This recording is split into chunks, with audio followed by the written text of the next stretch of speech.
Well, hello and welcome to the Hornback podcast. This is episode 34. 34.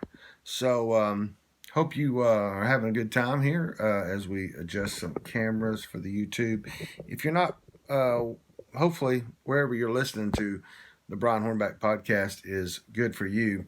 As I've repeated on here before, um, it is on YouTube.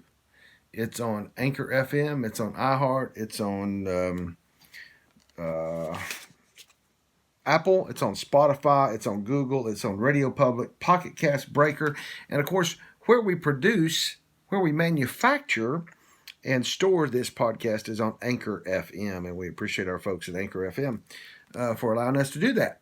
And so here we are, episode 34, and it is Memorial Day 2021.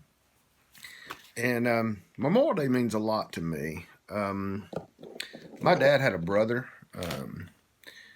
named Paul Edward Pratt. He went by Ed.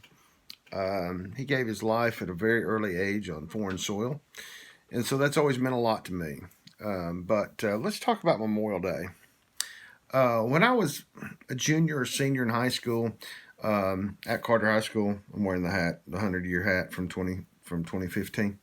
I had contacted my school board representative because Knox County Schools was not out on Memorial Day. It was not a student holiday. It was not a student holiday. It was not a faculty or staff holiday, and that bothered me. And the response I got from my school board member was, "Well, that's the way it's always been, and it's a northern holiday." If you do some research on Memorial Day, you'll find out that it started out as Decoration Day, which goes back to the War of the States, the Civil War. And that bothered me. And I thought, I'm going to fix this one day. And so, I ran for county commission in 1990, I think, as I've told y'all before, and came up 112 votes short with the incumbent and another candidate in the race, a three-way race. Came up 112 votes short at the age of 23. 10 years later, I ran for the school board and went on the school board. I had not forgotten that Memorial Day was not a holiday. And it really, to the school administrators, to the people up in the Andrew Johnson building, it wasn't a big deal because students were out. Students were out of school by Memorial Day. But it still bothered me that we had folks who are custodial janitors in the school system, potentially had teachers, principals, cafeteria workers, folks who work in the maintenance department that are veterans and who are having to work on Memorial Day or take a personal day. And so for a couple of years, I came to the board. In 2001, I came to the board and asked for it, and it didn't pass. And I even said during one of the debates that I didn't want to hear that it was a northern holiday. And that's because of what I heard in 1982 or 83, somewhere in that neighborhood. But then, of course, 9/11, 2001 happened. And fortunately, when about the spring of 2002, I believe it was, I brought that resolution back and was able to get four other members plus myself to vote in favor of it being a holiday for Knox County School and its employees. Now, it's and that's important because I had as I talked to people within my district, principals, custodial, maintenance folks, they told me, "Hey, look, we agree that Memorial Day should be a holiday, but we're not gonna necessarily fight about it." So that is still a holiday. Yes, the students are not in school on Memorial Day, but it is a holiday for anyone who's on what they call a 221 or I think it's a 255 if you're year-round contract. So that was one of several things that I got accomplished in my 4 years on the school board that I'm most proud of. But Memorial Day means a lot because the Memorial Day is the day that we honor those who have given their all, those who have sacrificed for their country and given their all, and that's important to me. Um, that we recognize those who have gone on before us. In particular, to my uncle, there are some letters that my dad still has that was from his girlfriend that he had overseas. She stayed in contact with one of my dad's aunts for several years after Ed's passing. But I go by over at the National Cemetery, the one behind the old Gray Cemetery, and visit his stone on a regular basis. And you know, we've got a lot of folks in our family who have served. Um, I do recognize that people who serve have given a lot. They've given a lot, both with giving their time away from their family to serve.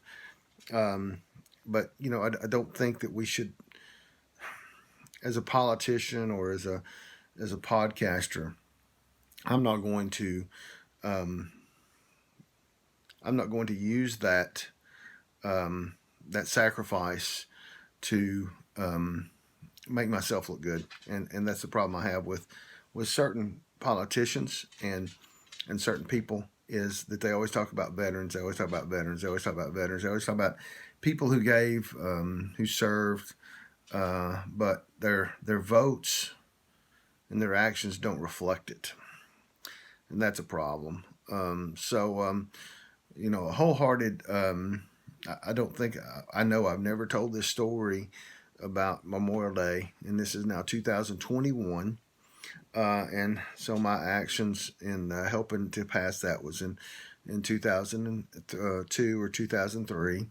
And so I just don't think it's necessary for those that serve and those who are active in the public arena to always try to improve themselves and their positions in life on the backs of those who have served.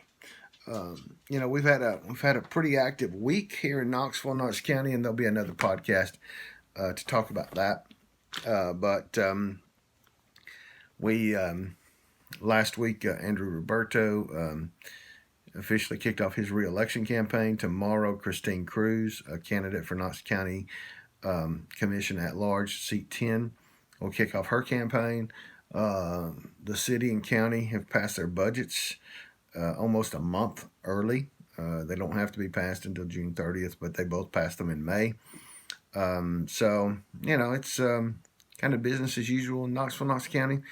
But just want to get on here and say that, talk briefly about Memorial Day, and appreciate those that I served on the school board with, that a majority of them voted for Memorial Day for school employees back many years ago, and kind of share that story with you. And we will talk to you all again pretty soon. And thank you all for tuning in to this short, abbreviated version of the Brian Hornback podcast. Real briefly before we leave, do remember our sponsors on the brianhornback.com. That is Matlock Tire for all your tire and auto service needs. They have 5 locations, one in Lenore City, one in Athens, one in Maryville, one in Farragut on Kingston Pike, and then the new one in Hardin Valley. Also, for all your insurance needs, remember Interagency Insurance, been in business since 1966, can write insurance policies in more than 35 states. That's run by Lou Moran III. His father, Lou Moran, started that insurance business, and they're over on Baum Drive. So look up enter-agencyinsurance.com. And then, of course, Just Homes Group, affiliated with Realty Executives out of the Farragut office. Julia Hurley, what a interesting real estate environment we have in Knoxville and Knox County, and East Tennessee for that matter. But whenever you're looking for your next home or put your house on the market to sell, Just remember, Just Homes Group and Julia Hurley. All right, y'all have a great week, and we'll talk to you soon.